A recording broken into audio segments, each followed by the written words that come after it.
Queridos hermanos, qué larga es hoy la palabra de Dios, qué abundante es el alimento que el Señor nos está dando en este domingo cuarto de Cuaresma.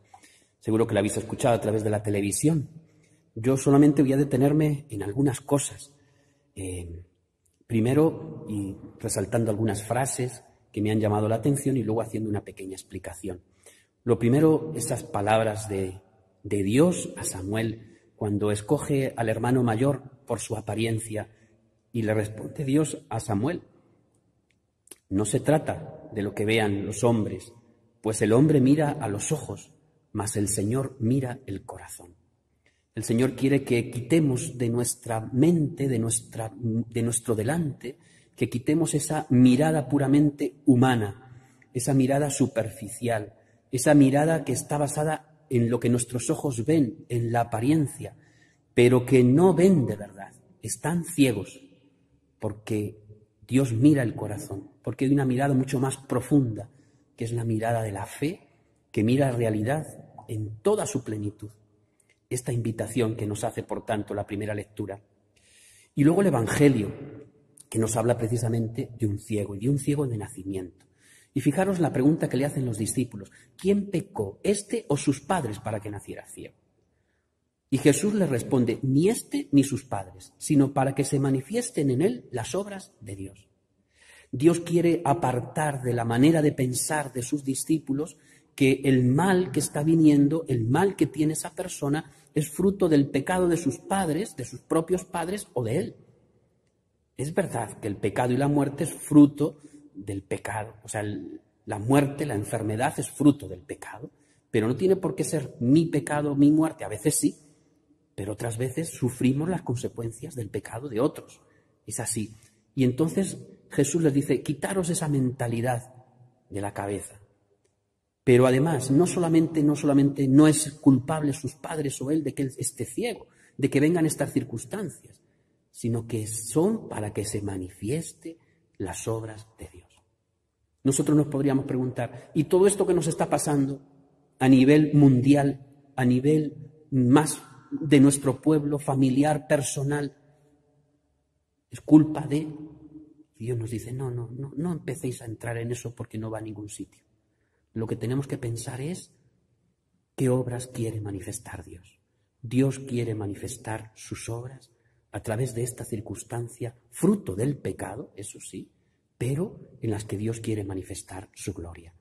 Y así lo dice: mientras yo estoy en el mundo, soy la luz del mundo. Jesús es la luz mientras esté en el mundo, y nosotros tenemos que hacer presente al Señor. Bien, Jesús le dice: ve a lavarte, después de darle con el barro en los ojos, él va y se cura. Y bueno, pues se produce un altercado con los fariseos y la división entre ellos, porque no quieren aceptar que este hombre era ciego y que Jesús lo haya curado.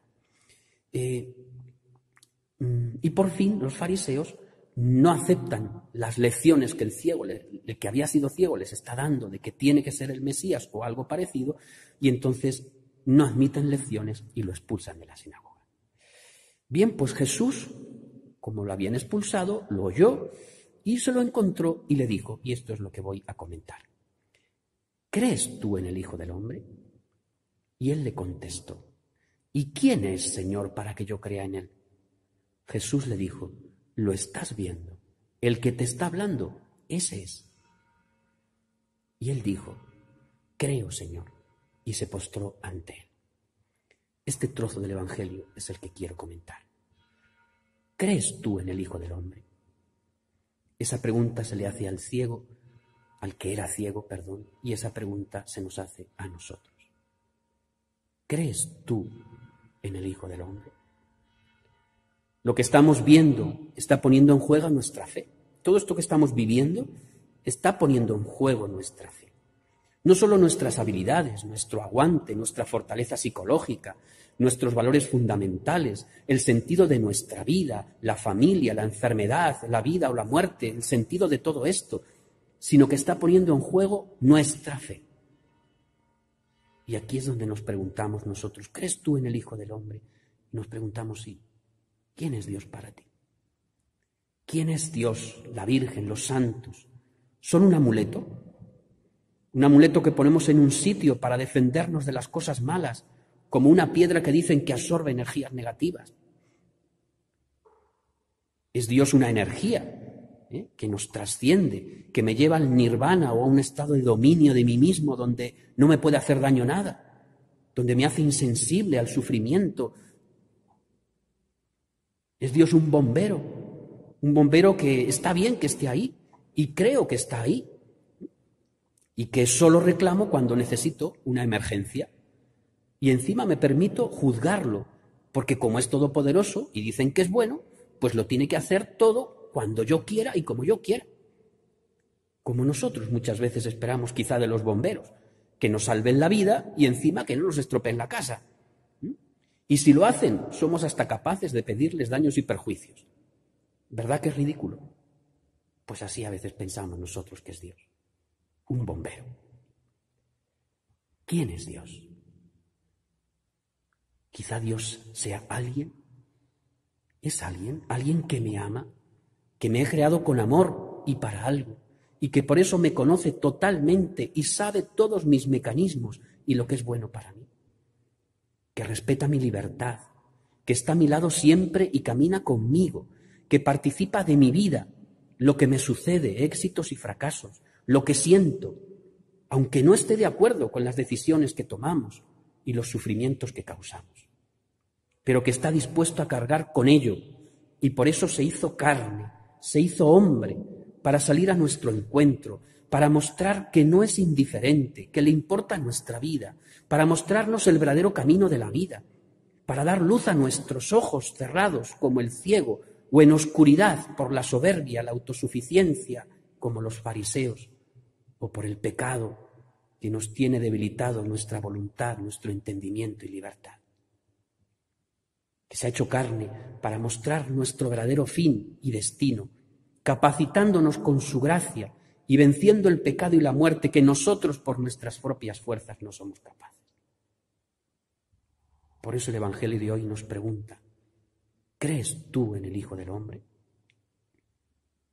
Y ante esta pregunta que el ciego le hace a Jesús, ¿y quién es para que crea?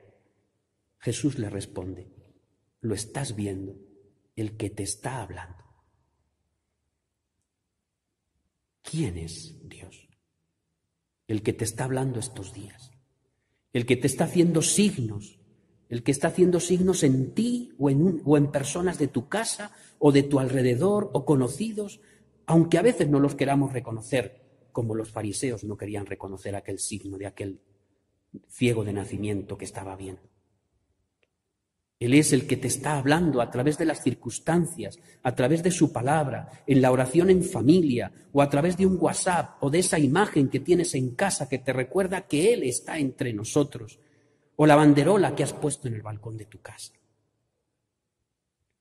Dios no es un amuleto, ni una energía, ni un bombero apagafuegos. Él es alguien que está vivo, el que está contigo, a tu lado, pasando todo esto contigo, que se ha hecho carne por nosotros, que nos habla y que ha sido capaz de subirse a una cruz para mostrarnos lo que es verdaderamente importante y que nadie nos puede quitar. Y es lo que tenemos que aprender y enseñar estos días y siempre, el amor. Dejarse amar y amar. En todas sus expresiones este amor, en la oración, tanto de arrepentimiento y de petición como de acción de gracias, de adoración, de alabanza, en la caridad, en el perdón, en la reconciliación con Dios y con los hermanos, sean amigos o enemigos. Solo así saldremos de nosotros mismos y se ensanchará nuestro corazón. Y de aquí sigue todo lo demás, la familia, el trabajo, la solidaridad, el ocio, cada uno según su escala de valores y que el amor va ordenando. Digo todo esto porque no sé cómo se van a desarrollar los acontecimientos. Y el Señor es luz, es vida, es salvación. Y en familia o en soledad, Él está. Lo estamos viendo, el que nos habla y nos escucha. ¿Cuál es nuestra respuesta? El ciego dijo, creo, Señor, y se postró ante Él. ¿Cuál es nuestra respuesta hoy? Una respuesta que hemos de renovar cada día, incluso cuando, como dice el Salmo de hoy, Aunque camine por cañadas oscuras, la oscuridad de la soledad, el silencio, la enfermedad o la muerte, o tantas otras oscuridades que estamos viviendo y que estáis viviendo en casa, en la situación de cada uno. Pues aunque camine por cañadas oscuras, nada temo, porque tú vas conmigo, tu vara y tu cayado me sosiegan. Que nuestra respuesta sea, creo, Señor. Y postrémonos ante el Señor, con humildad, nosotros y nuestra familia. Postrémonos ante el Señor. Y ahora sí, saquemos a nuestros balcones la imagen de nuestra Madre, en nuestra advocación de la Virgen de los Remedios, Madre de Ocaña, o cualquier otra advocación. Y ya no será un amuleto, será la expresión de que en esta casa se ama a Dios y se confía en Él siempre, pase lo que pase. Termino con las palabras de la segunda lectura de la carta a los Efesios. Hermanos, antes erais tinieblas, pero ahora sois luz por el Señor. Vivid como hijos de la luz, pues toda bondad, justicia y verdad son fruto de la luz. Buscad lo que agrada al Señor, sin tomar parte en las obras estériles de las tinieblas. Pues esta es la invitación con la que terminamos. Que el Señor os bendiga a todos. Paz para vuestras casas. De ti, Madero Santo, nos viene la redención.